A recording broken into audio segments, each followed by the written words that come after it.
오늘은 우리가 꼭 돌파해야 할 그 장벽, 이런 제목의 말씀 함께 나누도록 하겠습니다. 요즘에 감기가 많이 도는 것 같아요. 저도 한 일주일 동안 고생을 해서 이제 많이 회복이 됐습니다.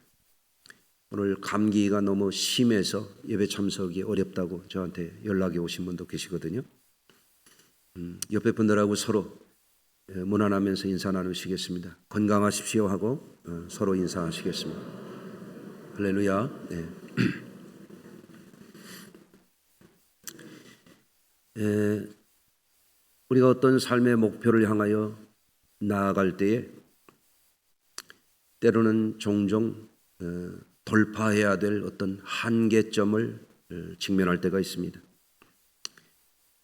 그때마다 오늘도 주시는 이 말씀을 통해서 우리 성도님들이 은혜 받고 어떠한 장벽도 잘 돌파해서 하나님께서 우리에게 주시기 원하시는 구원과 축복의 삶으로 날마다 승리해 나가시기를 주의 이름으로 축원합니다. 예수님은 그 생애와 교훈을 통해서 우리에게 천국 복음을 주셨습니다. 특히 오늘 말씀은 어떻게 해야 우리가 천국을 차지할 수 있는지 그런 내용의 말씀이에요. 천국을 얻으려면 막연하게 생각하면 안 되기 때문에 오늘 말씀에 귀 있는 자가 들으라. 우리가 깊이 이 말씀을 새겨 듣고 깨달아서 그렇게 살아야만 될 줄로 믿습니다. 영국의 경제학자인 존 케네스 갤브레이스는 현대 사회를 가리켜서 불확실성의 시대라 이렇게 말했습니다. 경제 활동을 하는 분들은 아마 늘 느끼실 거예요. 환율도 올라갔다 내려갔다, 주가도 올라갔다 내려갔다, 경제 지표도 좋았다 나빴다. 불확실하죠? 네. 어떤 목표를 갖고 자영업을 하려고 가게세를 얻어서 무슨 일을 시작하는 분들도 불확실하죠. 잘 될 것인가 안 될 것인가. 남녀가 만나서 서로 사랑을 고백하고 결혼을 해도 불확실성이 있죠. 잘 살 수 있을까? 그렇지 않을까? 사람이 늘 그렇지 않습니까?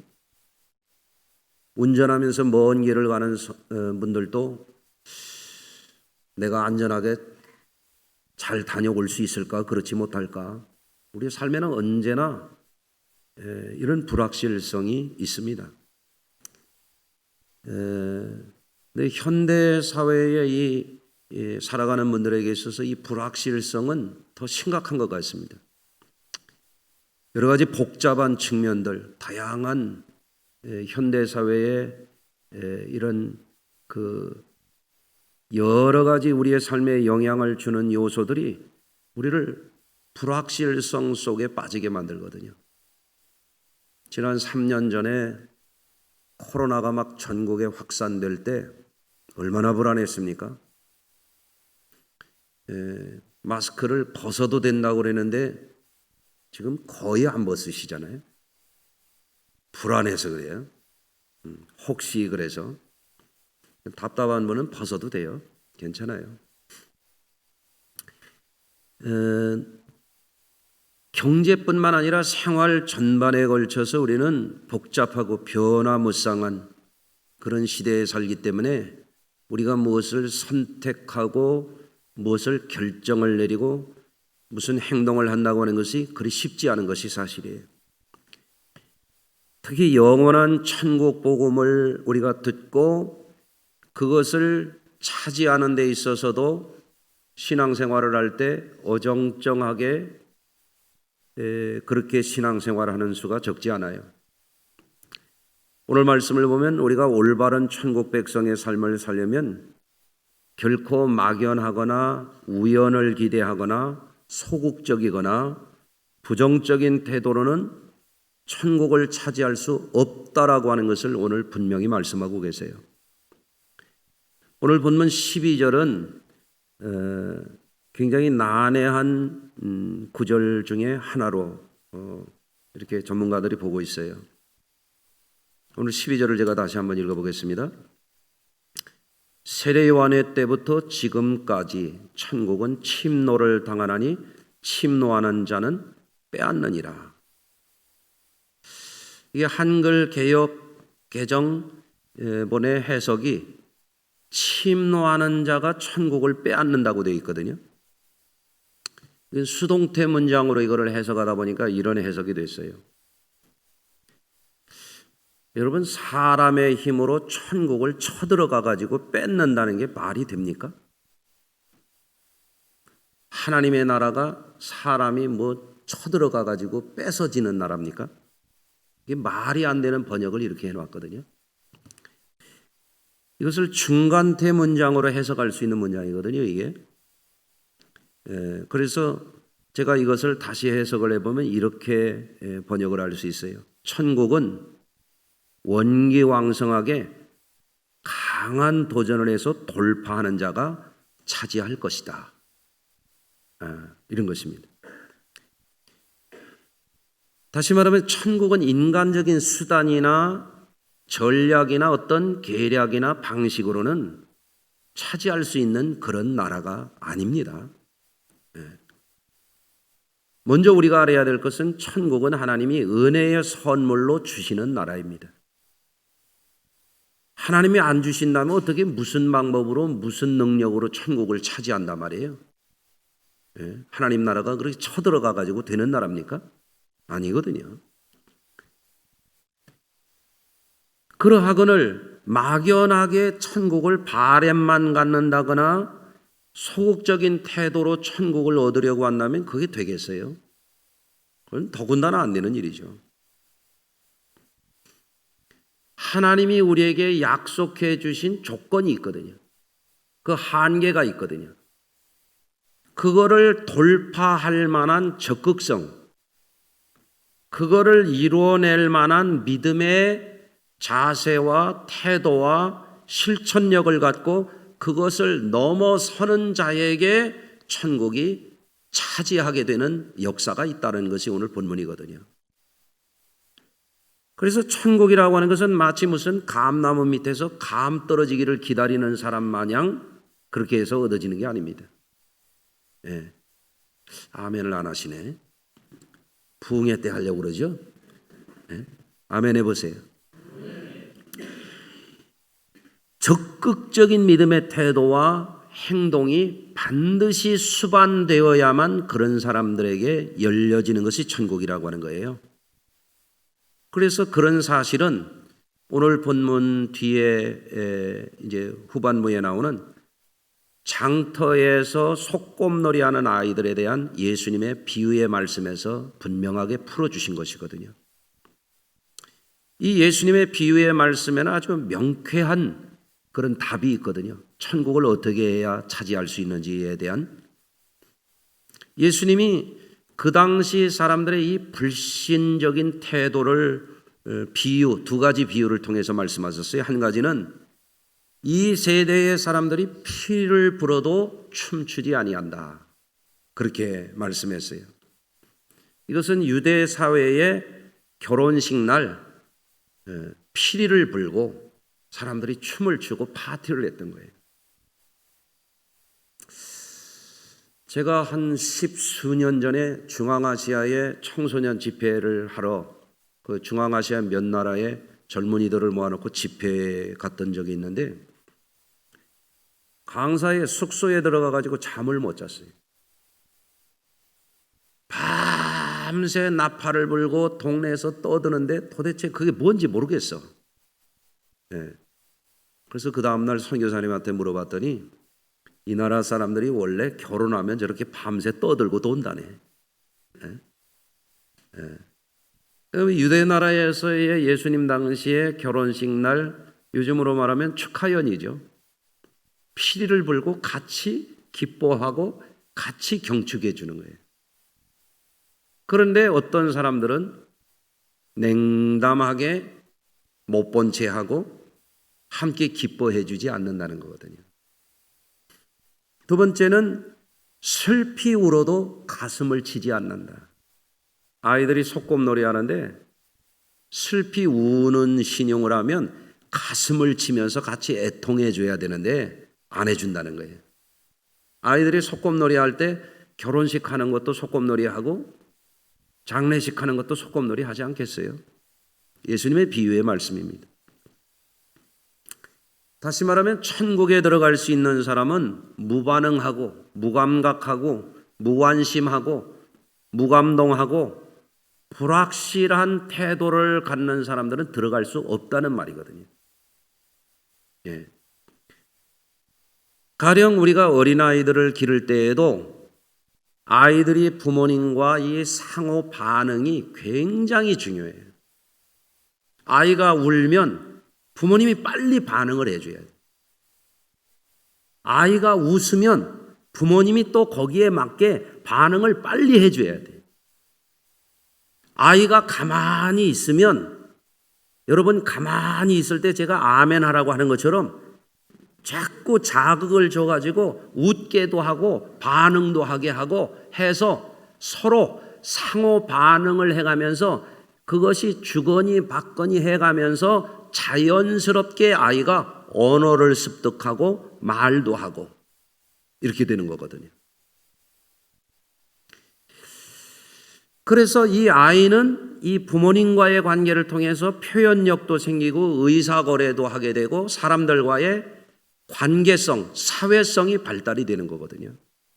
그래서 영유아기 때에 아이들을 어떤 부모가 어떻게 양육하느냐에 따라서 이 아이들의 가능성이 굉장히 달라지는 거예요.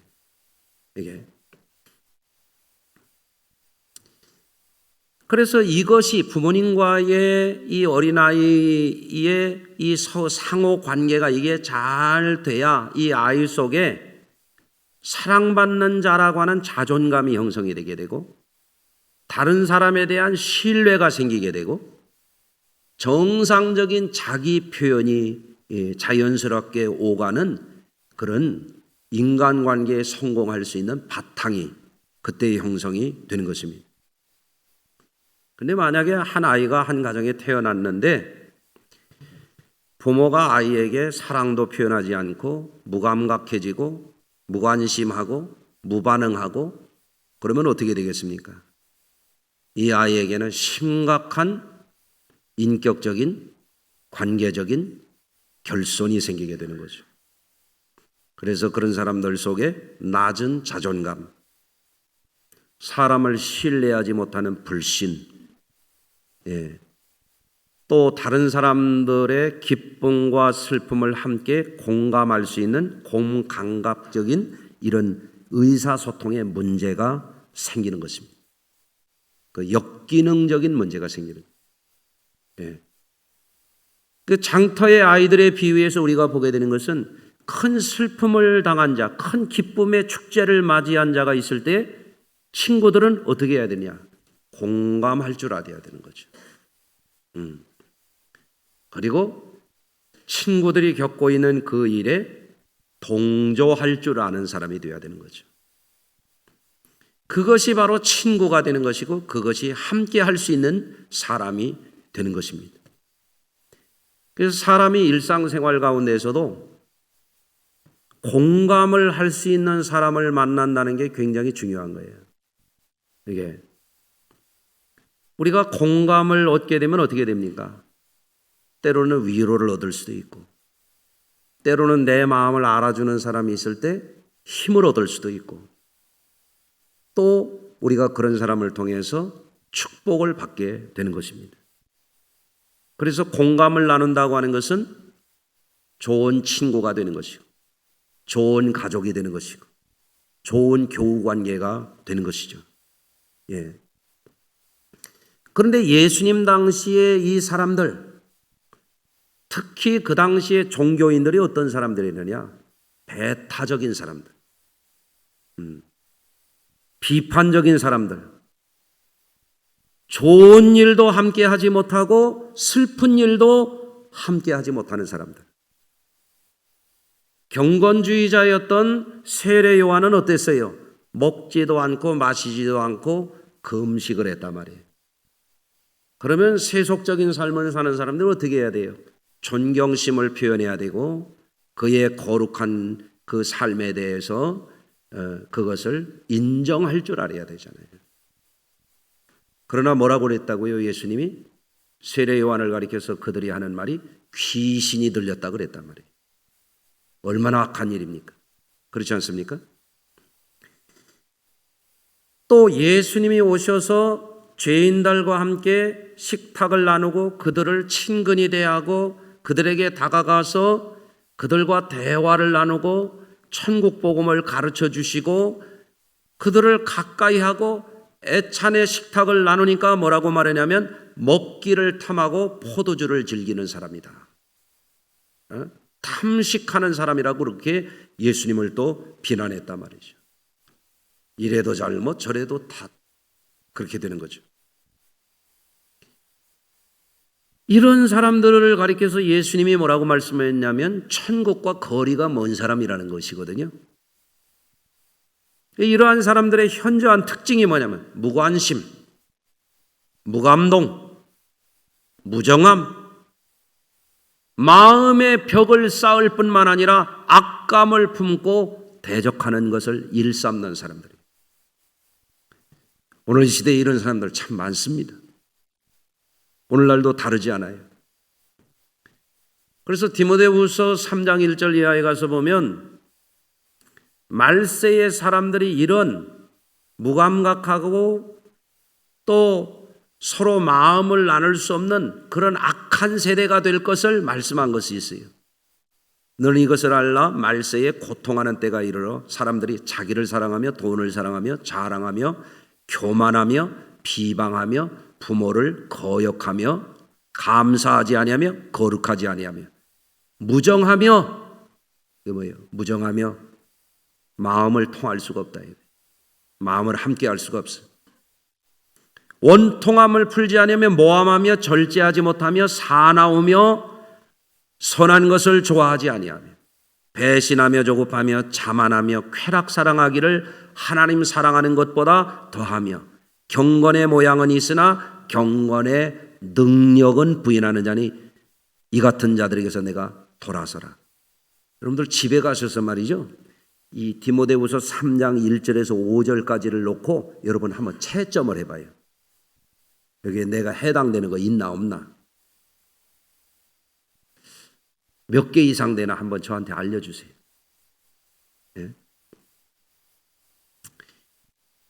우리가 사람과 사람 사이에서도 생각할 것은 뭐냐면 넘어야 할 벽이 존재해요. 그래서 그 보이지 않는 어떤 벽을 넘어서야만 우정을 나눌 수가 있어요. 보이지 않는 벽을 넘어야만 형제 간에도 우애를 나눌 수가 있어요. 부모 자식 간에도 이 벽을 넘어서야만 혈육 지정을 나눌 수가 있어요. 이 벽이 있습니다. 항상.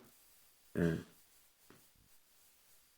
교회 생활도 마찬가지입니다. 교회 생활도 보이지 않는 벽이 있습니다. 이것을 넘어서서 마음을 나누고 삶을 나누고, 예? 장래의 소망을 같이 나누는 것이 그게 그리스도의 몸과 지체된 성도들의 교회 생활이라고 하는 것입니다. 그런데 오늘날 일반 사회에서 보면은 사람들과의 이렇게 로비도 잘하고 친교도 잘하고 모임도 잘 만들어서 사람들하고 아주 활발하게 이런 사업도 잘하는 사람들이 참 많아요. 예. 예수님도 누가복음 16장 8절 이하에서 이런 말씀하셨어요. 예. 이 세대의 아들들이 자기 시대에 있어서 빛의 아들들보다 더 지혜로움이니라. 내가 너에게 말하노니 불의의 재물로 친구를 사귀라. 그리하면 그 재물이 없어질 때에 그들이 너희를 영주할 처소로 영접하리라. 어찌 말하면 말입니다, 신앙생활 안 하는 사람들이 어디 가서 밥도 잘 먹고 술도 잘 먹고 노래방도 잘 가고 같이 놀기도 잘하고 그러지 않던가요? 네. 그 예수님이 그 시대에도 보니까 빛의 자녀들보다 이 세대의 아들들, 신앙이 없는 사람들이 사람들하고 이 관계를 잘하더라는 거예요. 그 말은 무슨 말이에요? 예수 믿는 사람들이 좀 더 낫도록 노력하라, 그런 말씀 아니겠어요? 아마 내일 저녁부터 아멘이 쏟아질 것 같아요. 지금 참으시는 거 보니까. 예. 비록 이 세대의 아들들이 친구를 삼는 방식이 불건전하죠. 불의의 제물로 그러니까. 그렇지만 주님이 바라는 것은 우리가 좀 더 정상적이고 더 건전한 방식으로 이것을 잘하면 우리가 더 훨씬 더 잘 살고 더 행복해질 수 있다는 그런 말씀이죠.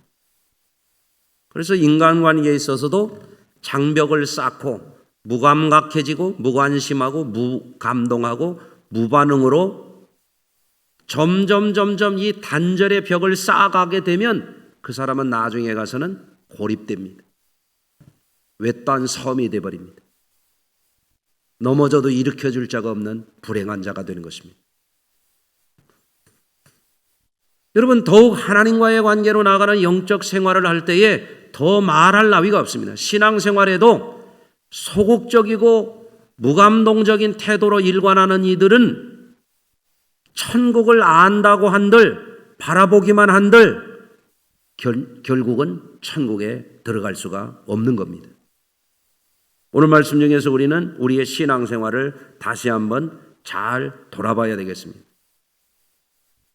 이 시간에 스스로에게 한번 돌아봐야 돼요. 나는 과연 내가 천국을 차지한 사람인가, 아직 밖에 있는 사람인가?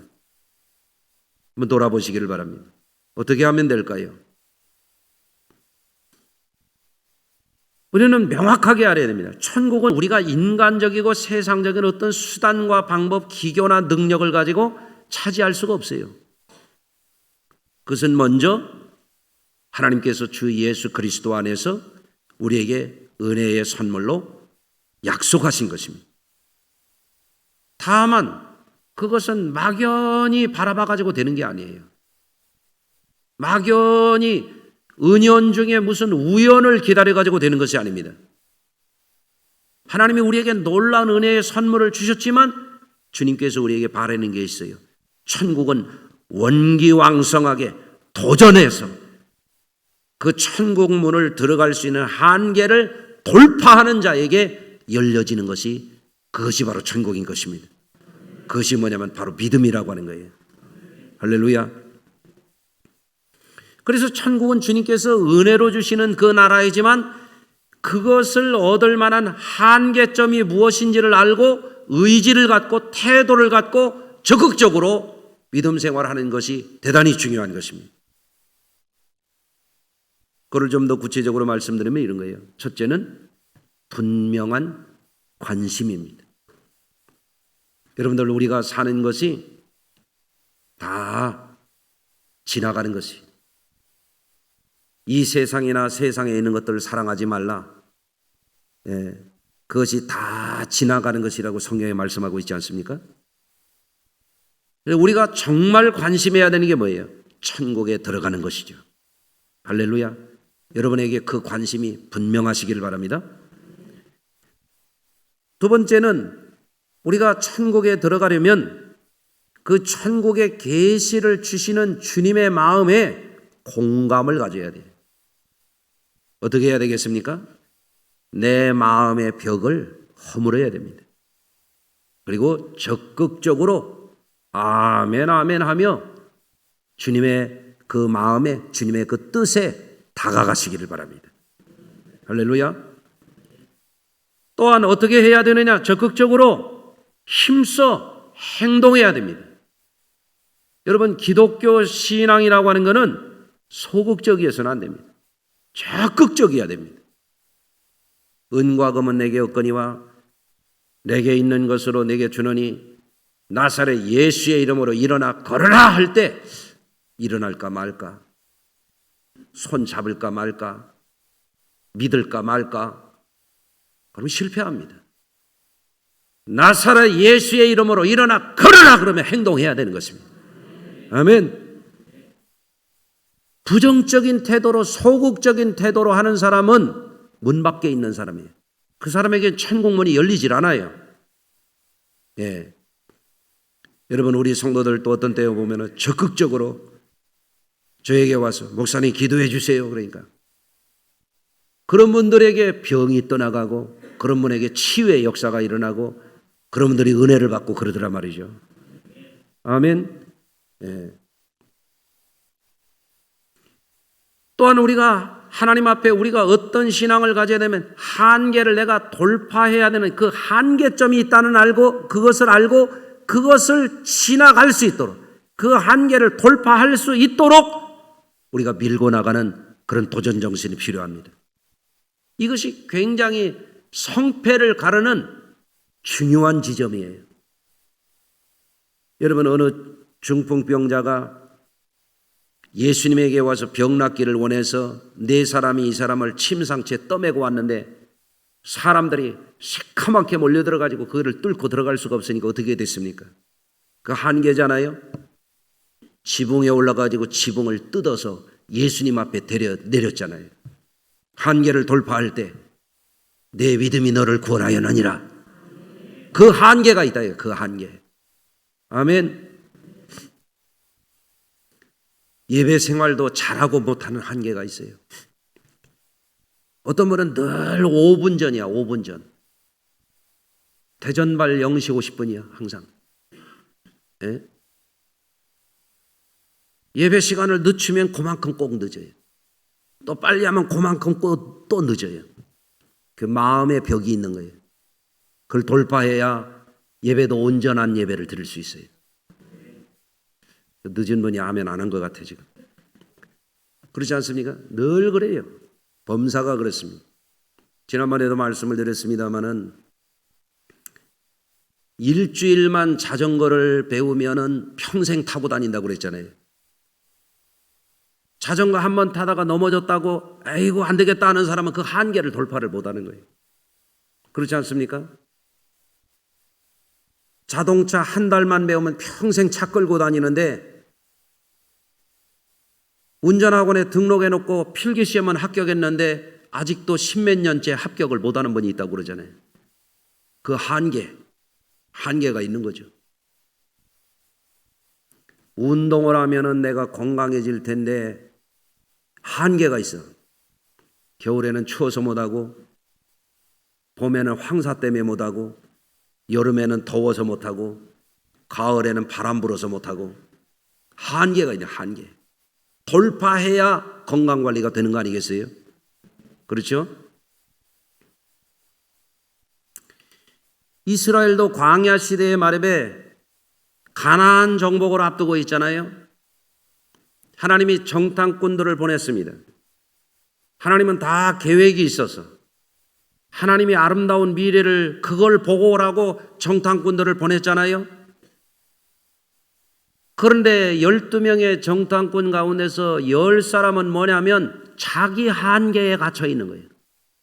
제 수준에서 가서 보고 오니까 그 땅은 사람을 삼키는 땅이라 그 땅에 사는 사람들은 거인족들이다. 예? 그래서 그 백성들에게 절망감을 주고 좌절감을 주고 결국에는 자신들도 가나안 땅에 들어가지 못하는 그런 인생이 되지 않았습니까? 따라서 하시겠습니다. 자기 한계를 돌파하자. 이것이 신앙생활에 굉장히 중요한 것입니다. 우리가 교회에 일을 할 때도 항상 자기 수준에서 일하는 사람들이 있어요. 그 사람들이 교회를 망치는 사람들입니다. 자기 수준을 뛰어넘으려고 해야 발전이 되는 거지 자기 한계에 갇혀 있어가지고 어떻게 교회가 발전이 됩니까? 기업을 하는 분들도 마찬가지잖아요. 자기 수준에 머물러 있으면 그 기업은 얼마 못 가서 문 닫습니다. 항상 자기 한계를 뛰어넘어서 더 뛰어난 정보와 기술과 경영 방식을 자꾸 배워야만 계속해서 성장하고 발전하고 경영을 성공적으로 이끌 수가 있는 거 아니겠어요? 자기 한계 돌파해야 됩니다. 여러분, 지금도 우리 앞에는 어떤 어려움들이 있을 것입니다. 어려움이 없는 사람은 없습니다. 어떤 사람은 마음이 어렵고, 어떤 사람은 몸이 어렵고, 어떤 사람은 경제적인 형편이 어렵고, 어떤 사람은 일이 어렵고, 어떤 사람은 인간관계가 어렵고. 그렇지만 그런 것들을 우리가 오늘 말씀을 듣고 돌파하시기를 주의 이름으로 축원합니다. 그래야만 우정을 나누고 혈육지정을 나누고 믿음의 형제들 간에 서로 사랑하고 행복한 삶을 살 수 있는 거 아니겠어요? 또 일에 있어서도 그 한계를 적극적으로 돌파하려고 하는 사람이 점점 더 잘 살 수 있지 않겠습니까? 예. 여러분, 우리가 천국을 소유하는 확신한 그런 믿음이 있는 사람이라면 무관심해서는 안 돼요. 예. 무감동해서도 안 되고 반응이 없는 무반응한 그런 삶에 굳어 있으면 안 됩니다. 세례요한이 금식하니까 귀신 들렸다고 비난하고 악담을 하고 예수님이 애찬을 베풀고 죄인 한 사람이라도 구원하려고 이렇게 하니까 먹기를 탐하고 죄인들의 친구라고 하는 이런 악담을 했던 사람들은 어떤 사람들입니까? 마음을 함께 할 수 없는 사람이에요. 냉담하고 거기서 더 나가서 악한 사람들이에요. 오늘 이 시대에도 그런 사람들이 참 많습니다. 나는 우리 성도님들에게 그런 말씀을 드리고 싶어요. 여러분 가족들 간에도 마음을 자꾸 나누시길 바라요. 교회에 와서도 마음문을 꽁꽁 걸어잠지 말고 마음문을 열어요. 아멘. 그래야 행복한 교회 생활을 할 수가 있는 것입니다. 제가 우리 아들한테 너 왜 이 자매하고 결혼하려고 그러냐? 그랬더니 우리 아들이 그러더라고요. 말이 잘 통해서요. 네. 그러냐? 근데 한번 생각해 보세요. 말 안 통하는 부인하고 살 수 있어요, 없어요? 괜찮대, 대답이. 그런데 그것만 가지고 살 수 있어요, 또? 말이야 번지르르 할 수 있지. 그 다음에 뭐가 또 통해야 돼요? 이제 결혼했거든요. 이제는 마음이 통해야 잘 살지. 말이 안 통하는 장벽도 있고 마음이 안 통하는 장벽도 있고 이제는 말 통했으면 그 다음에 마음이 통해야지. 그렇죠? 그러면 예수 믿는 믿음의 가정이 말 통하고 마음만 통하면 끝난 거요? 나는 교회 다니고 하나는 절간 다니고 그러면 되겠나? 영이 또 통해야지. 아멘. 여러분 가정에 문제가 있다면 어떻게 해야 돼요? 가정 예배 드리세요. 일주일에 한 번이라도 손잡고 기도해 봐요. 어둠이 물러갈 줄로 믿습니다. 하나님이 지혜를 주실 줄로 믿습니다. 그런 것입니다. 그래서 교회에 와서도 신앙생활 잘하는 분들이 자꾸 마음을 하나가 되려고 노력하는 거예요. 가정도 아무리 좋은 가재도구 갖다 놓고 뭐 요즘에 뭐 최첨단 전자제품으로 가서 그냥 쫙 시스템을 만들어 놔도 행복해집니까 그게? 여러분 공감을 나눌 수 있어야 되고 같이 행동을 할 수 있어야 되고 그런 거 아니겠어요? 그래서 이제 내일부터 지난 3년 동안 닫혀있던 이 부흥성회를 못했던 것을 별러가지고 우리가 부흥회를 합니다. 부흥회를 왜 하나요? 여러분들 행복해지시라고 하는 것입니다. 관심을 가지시길 바라요. 마음 문을 여시고 열심히 오셔서 은혜 받으시길 바랍니다. 이 기간 동안에 하나님을 향하여 내 마음의 문을 활짝 열고 주님께서 주시는 그 은혜를 사모하는 분들에게 성령께서 틀림없이 여러분에게 지혜도 주시고 능력도 주시고 문제도 문제가 안 되게 해주시고 해결해 주실 줄로 믿습니다. 그래서 각자가 가진 문제를 하나님과 통하면 여러분이 해결되는 거예요. 따라서 하시겠습니다. 영통하면 형통한다. 아멘. 그래서 이번에 열심히 피리를 불어도 춤추지 않는 예수님 당시의 종교인들처럼 그렇게 하지 말고, 바쁘다고. 아니 요새 안 바쁜 사람이 어디가 있어요? 유치원생도 바쁘고 할머니들도 경로당 해가지고 딱지 치느라고 바쁘고 다 바쁘던데. 그렇잖아요? 다 바쁘지. 예. 바쁘지만 관심을 어디에 둬야 되는, 마음을 어디에 둬야 되는. 여러분, 하나님 나라는 막연하게 감 떨어지듯이 하는 사람에게 임하지 않습니다. 우리의 심령 천국, 가정 천국, 교회 천국, 은혜 받는 일에 여러분이 어정쩡하지 말고 열정을 가지고 도전해서 은혜 받고 축복받고 능력받고 문제 해결받는 그런 역사가 있기를 주의 이름으로 축원합니다. 예, 기도하시겠습니다.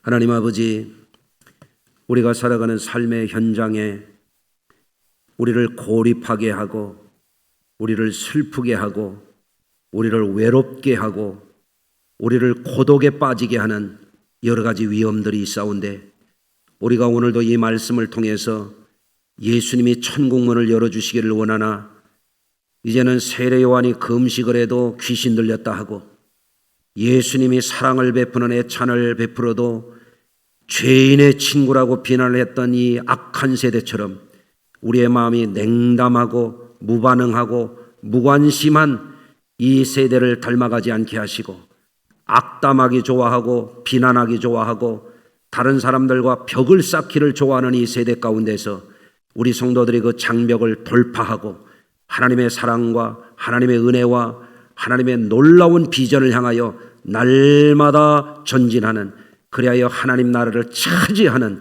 하나님의 백성들로 늘 전진하게 하여 주시옵소서. 예수 그리스도 존귀하신 이름으로 축복하며 기도하나이다. 아멘.